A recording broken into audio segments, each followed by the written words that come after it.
Ang araw po naman mga kaibigan, ako ay magsasalita naman patungkol sa liderato or leadership.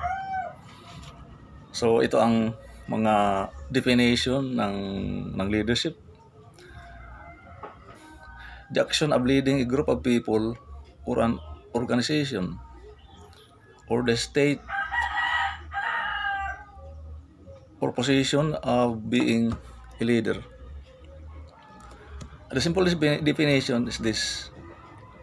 It is the art of motivating a group of people to act toward achieving a common goal.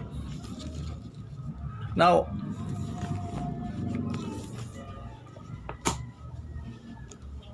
gusto kong i-discuss ang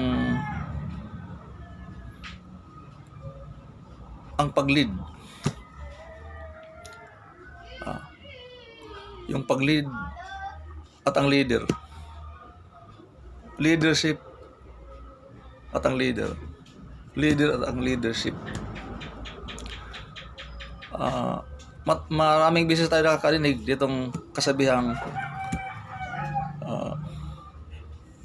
everything rises and falls on leadership. Bawat bagay daw ay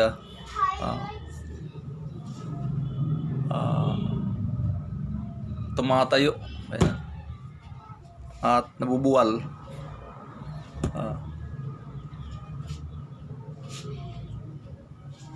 diyan sa liderato.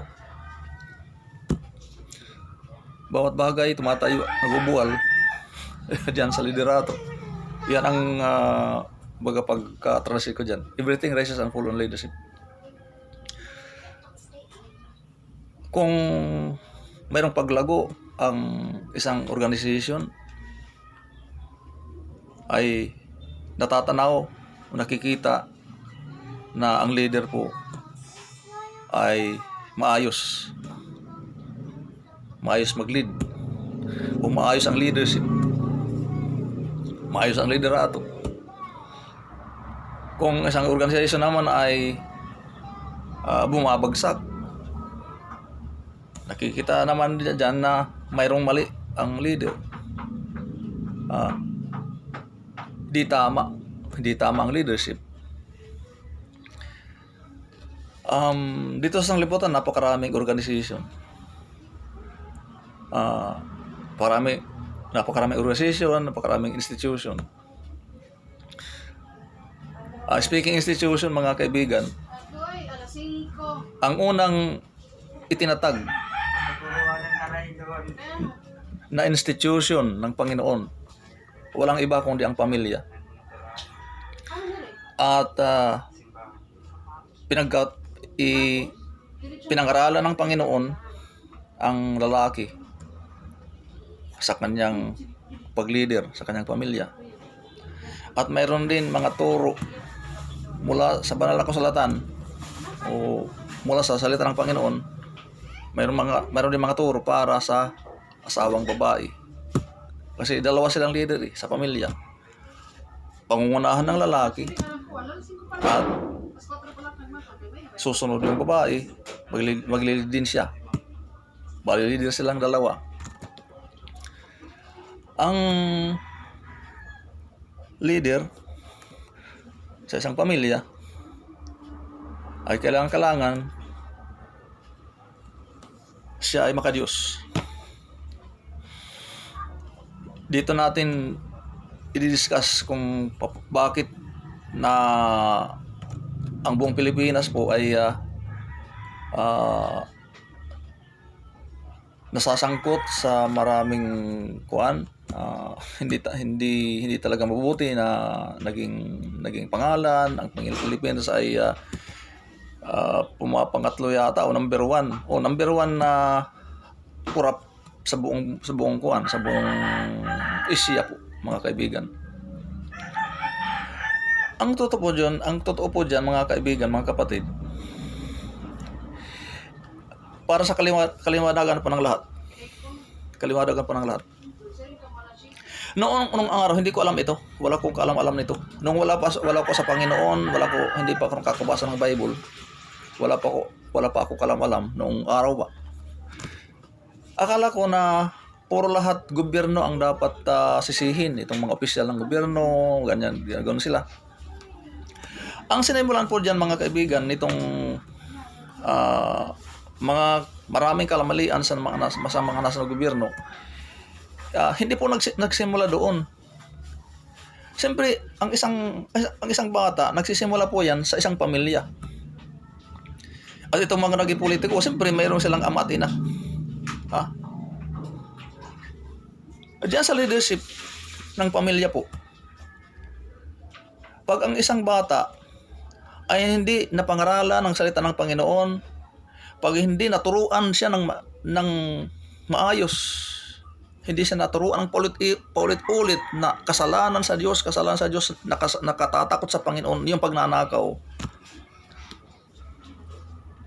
lalaki siya, hindi siya naturuan, nakakaw siya doon sa kanyang mga bulsa ng kanyang mga magulang, nakasanayan niya, hanggang siya ay nag-aaral, wala siyang kaalaman, wala siyang edukasyon nanggagaling sa spiritual, wala siyang takot sa Panginoon, mayroon lang siyang relihiyon, pero hindi siya naturuan na magkaroon ng takot sa Panginoon.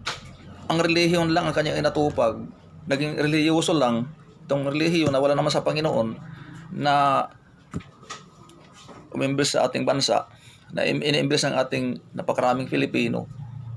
Yun po, ang leadership po nandyan mismo sa ama,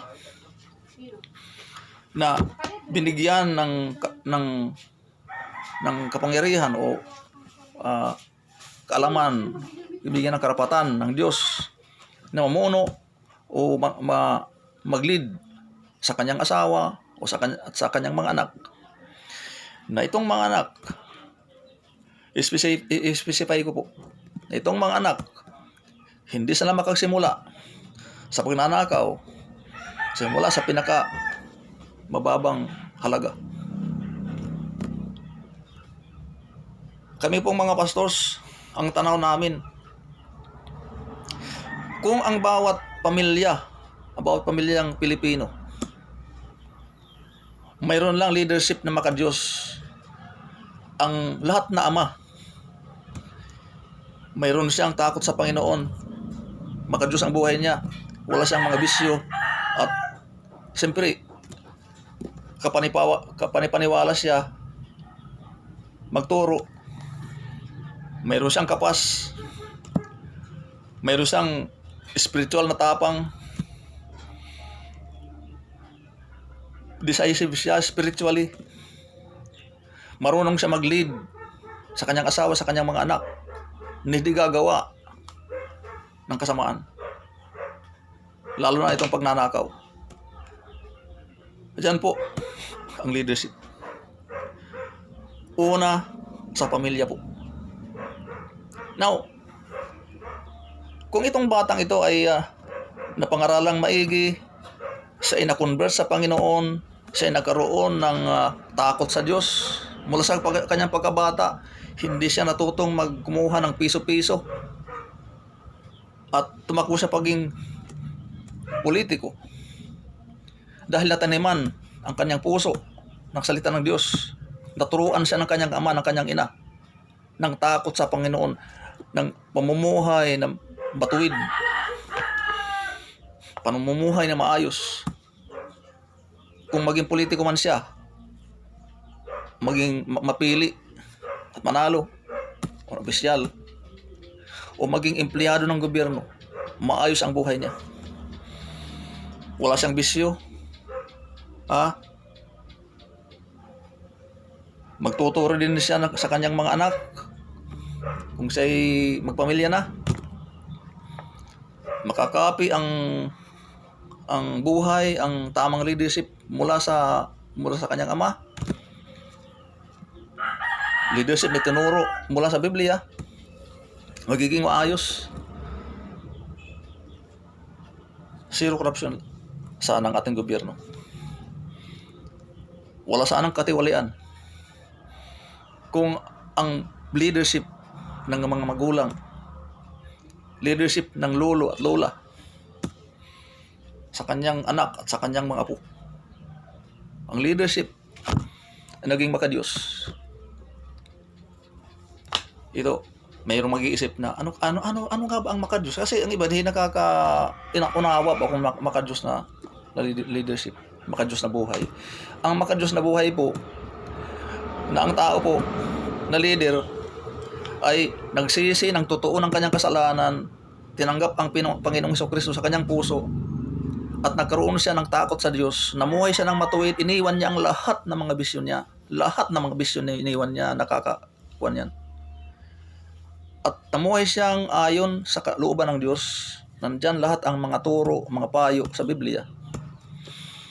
Kung paano mamuhay na matuwid, paano mamuhay na marunong mag-lead sa mga anak, marunong mag-lead sa asawa, marunong mag-lead sa isang organization. Diyan ang leadership. Ang liderado po ng mga Diyos. Ito ang katunayan. Ang Diyos ang iniisip kung ano ang kanyang kalooban, na hindi dapat lalabag sa kalooban ng Diyos ang kanyang leadership. Labag sa kalooban ng Diyos na pagmamalupitan ng ang asawa. Itong mga Pilipino, marami sa atin, marami sa mga pamilyang Pilipino malulupit sa kanilang asawa. At itong mga anak naman, nakikinig sa kanilang away-away. Magpapayong magulang na hindi makadiyos, walang epekto, walang dating sa mga anak. Hindi ka panipaniwala. Leadership po. Dapat ang goal ng pamilya, ang goal ng isang ama, kung siya ay totoong leader, ang tunay na leader po, ay makadiyos. Kung ang bawat ama sa bawat pamilya ay makadiyos, aayusin ang kanyang pag-treat sa kanyang asawa, ibigin niya ang kanyang asawa, at ayusin niya pag-lead sa mga anak. Sila ay susunod. Hindi po makakasunod ang mga anak sa matuwid. Bakit nga ba hirap na hirap ang mga magulang pagpasunod? Kasi sila mismo ay hindi magandang huwaran. Hindi makadiyos. Magpapayo ka sa anak mo na ikay naninigarilyo, ikay naglalasing, ikay nagsusugal, ay alipin ka sa mga bisyo. Ikaw rin ay nagnanakaw. Ay hindi susundin yan. Lalaking bata na yan, nagaya mo. Alipin sa mga bisyo, magnanakaw. Kaya dahil hindi makadiyos ang leadership, mga ama, lula at lola nitong mga politiko, ay pag napunta sa posisyon ng gobyerno, sila naging mga pasaway, naging mga magnanakaw doon. Dahil po ito, number 1, hindi sila na-convert sa Panginoong Jesucristo, kundi na-convert lang sila sa relihiyon lang po. Magtataka kayo na mga relihiyoso naman ang lola niya, relihiyoso naman ang tatay niya. Ang relihiyon po ay hindi nakakabago ng tao. Ang daming relihiyoso sa Pilipinas. Ang pagkakilala nga dito sa buong Isya, ang Pilipinas ay Kristiyanong bansa. Hindi po Kristiyanong bansa, relihiyosong bansa lang po. Napakaraming tao, relihiyon lang pong inayakap. Kaya sa usaping leadership, hindi makadiyos ang leadership ng mga magulang. Yun ang number 1 naging problema sa ating buong Pilipinas. Ang leadership ng mga ama at ina sa mga anak. Dahil akala ng iba na pag napunta na ang isang bata sa mataas na antas na paralan, universidad, ano yan, ng mga pinagpapasikat dyan ng mga tataas na antas sa paaralan. Akala nila na yun na. Hindi po nakakapag-transform ang paaralan. Hindi po. Dahil sabi ng Biblia, if any man be in Christ is a new creature, all things are passed away, behold, all things are become new. Ang Panginoon Kristo lang po, na siya ang makapangyari sa lahat, ang makakapagbago ng tao. Yun ang natunghayan namin. Leadership. Dapat ang leadership ay nakabase sa salita ng Panginoon. Dapat ang leader ay mayroong relasyon sa Panginoon, lumalakad o namumuhay sa kalooban ng ating Panginoong Hesus Kristo. Mayroon siyang takot sa Diyos. Mayroon siyang mataas na respeto sa Panginoon. Ako po ay nag-video nito. Hindi ko habaan dahil nahirapan akong mag-post, nahirapan akong mag-upload. Ito bang leadership? Nanggaling sa pamilya po. Hindi nagsimula doon sa gobyerno, galing sa pamilya. Mula sa totoo lang po, ang leadership mula yan sa pagdadalang tao ng ina. Ang leadership ng mga magulang mula sa bata nasa loob ng sinapupunan. Nasa loob pa lang ng tiyan ng ina. Gaya ng binidyo ko noon, gaya ng message ko noon na ang bata ay dapat pagbutihan at pagtreat mula sa sinapupunan. Hindi maging iritada ang nanay, hindi sila mag-aaway-away, sila mag-asawa, hindi sila mag-aaway-away. Hindi maging masungit yung ina habang siya nagbubuntis. Doon pa lang sa sinapupunan po. At hanggang sa ilwal yan ng bata, ayusin niya. Kung meron na siyang isip, tuturuan na siya ng salita ng Panginoon. Leadership, mga kaibigan. Leadership na maka-Diyos na base sa salita ng Panginoon. Kadikit po sa leadership dapat. Kadikit masyado ang banal na kasulatan sa leadership. Kung naayos lang leadership, naging maka-Diyos lang leadership ng bawat pamilya, itong mga politiko, naging maka-Diyos lang na totoo lang naging Kristiyano mga yan. Walang korupsyon, walang katiwalian ng ating gobyerno. Leadership. Sabi dito sa simple definition, leadership is the art of motivating a group of people to act toward achieving a common goal. Now, kung naging totoong Kristiyano ang isang pamilyang, isang ama, naging totoong Kristiyano, mayroon siyang Bible, totoo siyang sumusunod sa kalooban ng Diyos, wala siyang mga bisyo, zero vices siya, panipaniwala siya, galit siya sa kasalanan, disiplina niyang kanaanak na hindi magnakaw kahit piso-piso, inistriktuhan niya mula sa pagkabata. Yun po ang leadership. Papasalamat ako sa aking mga parents na kahit sila po ay dukha, magsasaka lang ang tatay ko, natagal na siya makatanggap ng kanyang pensyon. Veterano siya, nagsundalo siya ng World War II, pero 1990 na siya nakatanggap ng kanyang pensyon. Ang binuhay po sa amin, siyempre ako 1985, 1965 bago ipanganak, ay pagsasaka.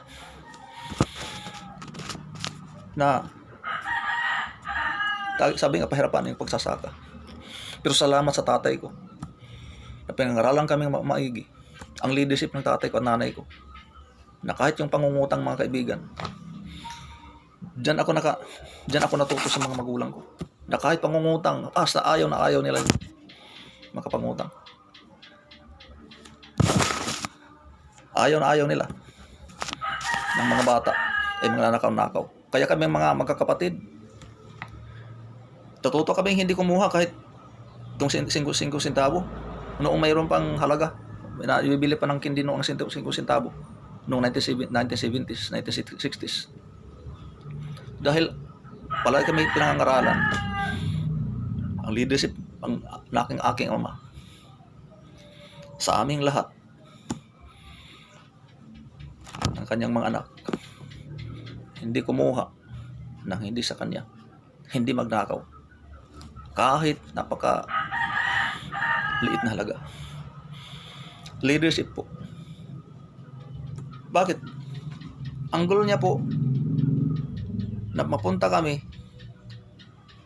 sa huwarang buhay, magandang huwaran. Salamat sa Panginoon. Siya ang una nating leader. Basa ng basa ang aking ama sa Biblia. Diyan na nakuha ang tamang pamumuhay. Napakaayos yung leadership ng ama ko.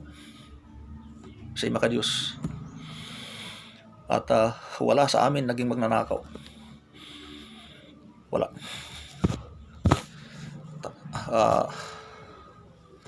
Galit na galit yun sa magnanakaw. Kami pong lahat, galit na galit kami sa magnanakaw. Naturuan kami na mag-apply sa tinatawag na golden rule. Golden rule, wag gawin sa iba ang hindi namin gusto na gawin sa amin. Kahit yan lang po. Kahit yan lang po. Kung turuan ng maigi, paulit-ulit ang mga bata. Turuan ng golden rule. Huwag gagawin sa iba ang hindi mo gusto, hindi mo nais na gawin sa iyo. Ang pagnanakaw po ay malaking kasalanan. Nandyan sa 10 Commandments po yan. Bakit hindi pinamuhay nitong mga politiko natin? Dahil yung kanilang mga magulang po ay relihiyoso lang. May relihiyon, lumaya ako sa religion. Walang Panginoon sa buhay. Kaya yun ang nangyari. Akala nila na tama ng kanilang leadership dahil mayroon silang pera ay i-enroll ng kanilang mga anak doon sa mga matataas ang antas sa paralan. Pero mga kaibigan, hindi na kami naging makadiyos ang buhay. Walang takot magnakaw. Sabi ng kasabihan, everything rises and falls on leadership. Akala ng mga yan, nakabarong, naka-Amerikana, na ayos ang kanilang leadership. Hindi po. Pag ang tao may bisyo, walang kaayos ang leadership niya. Pag ang tao walang Bible, walang kaayos ang leadership niya. Ulitin ko, pag ang tao may mga bisyo masasama, sugal, sigarilyo, inom, paglalasing, lahat ng mga bisyo na yan, hindi ayos ang leadership niya. Kasi ang mga anak niya ay susunod. Pag hindi natuturuan ang kanyang mga anak na maging tapat, umiwas talaga sa mga bisyo, umiwas sa pagnanakaw, hindi tamang leadership ng mga magulang. So bakit ang mga yan ay mayroong mga bisyo yan, mga nasa gobyerno?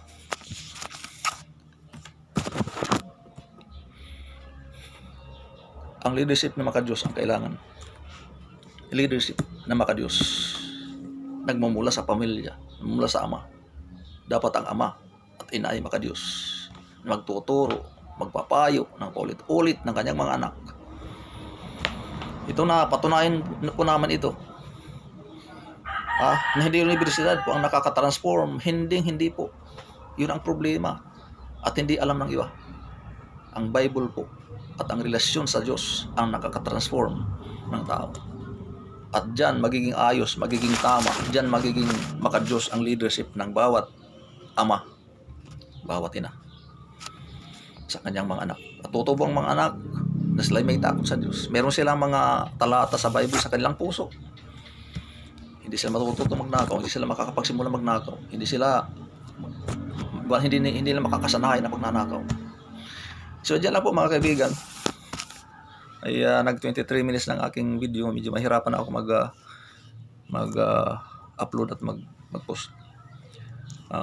Maraming salamat po. God bless you all.